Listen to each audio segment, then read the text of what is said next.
Hello guys, good morning. Update sa among baby birds. Guys, mga gwapa, kayog color oh. Kani jud pinaka the best. Nindot ko siya color. Light yellow then more on white ang iyang sulod sa iyang wings, anya yellow ang iyang tail. Super pretty. Look at that. Tagko na din sila. So, this time, mag-feed ta for breakfast. Mas matured ang gray kaysa white. Naman, baba. So, money lang food, guys. This is formula milk. Mura siya Cerelac. Hindi mo puree. Kasi, that one. And, naad sa sila special spoon for feeding. Kana. Special spoon.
Ay! Usa guys. Muna ang gray. Nikat-kat sa kong paa. So, ako rin silang puli-pulihon.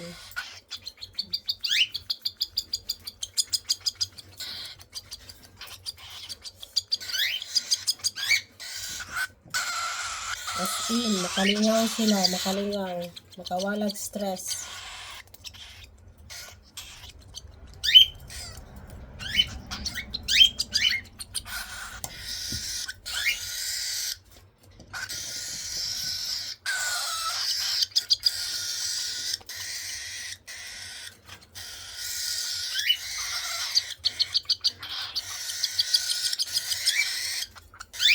Yun ani ang process ko mag-harvest of bird from the hatch until mag-matured sila.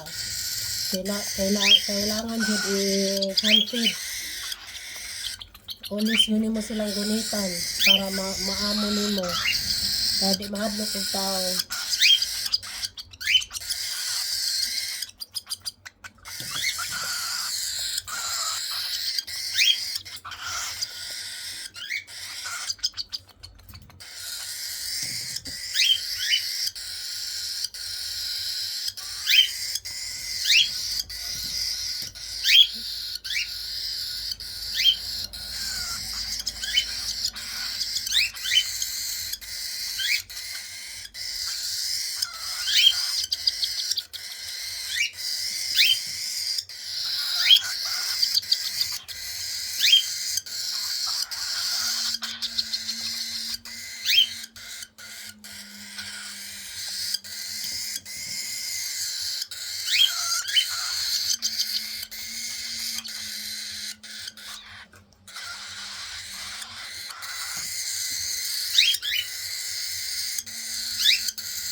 Mura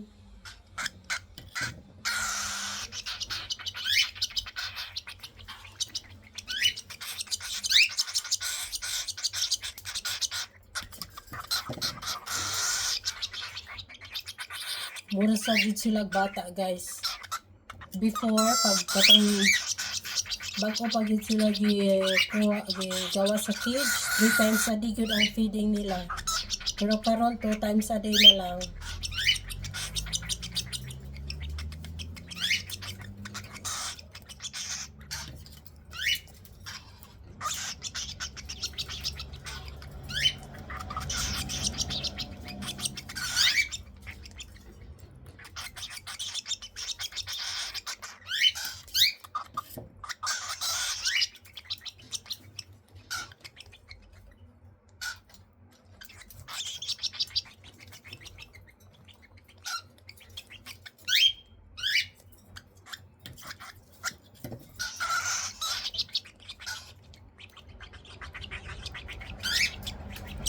So,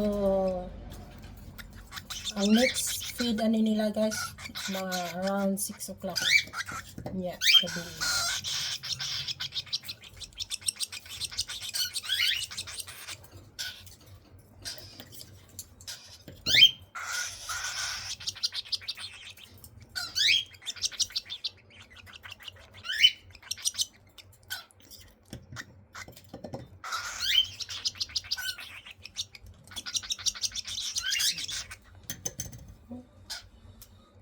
Tapos, dapat imo din siyang limpyuhan para katong mga purely nagkalat, dili siya mutibugol sa iyang feeders. Yan na. So, ito ano guys, so, guwapa kay color.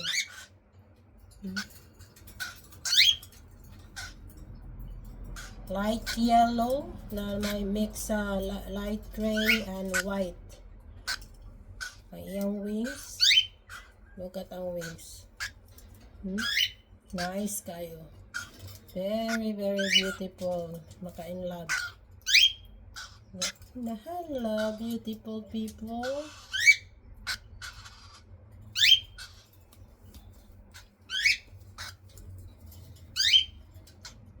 Ani, ang gray. More on gray siya. Ang iyang wings more on gray.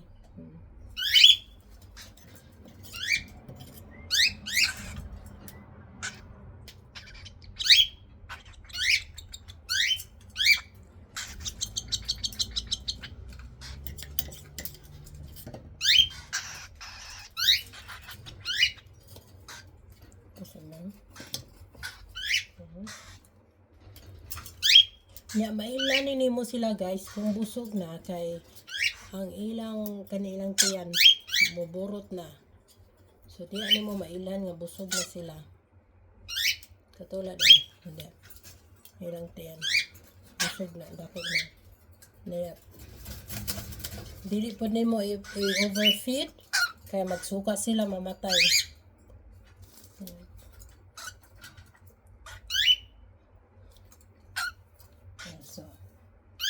Busog naman sila, nahilom na sila, sitol na.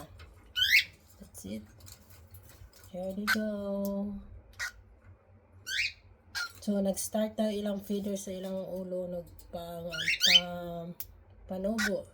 So, makita na nato soon kung unsa jud ang sa ka-beauty ni ilang look kung naman na balahibo ilang ulo. But nagsugod na. Mga pila ka weeks lang, ma-full feeders na ni sila. Ilang ulo. For now, kalbo muna. Na hello. Now, ang difference sa ilang color, guys. Okay.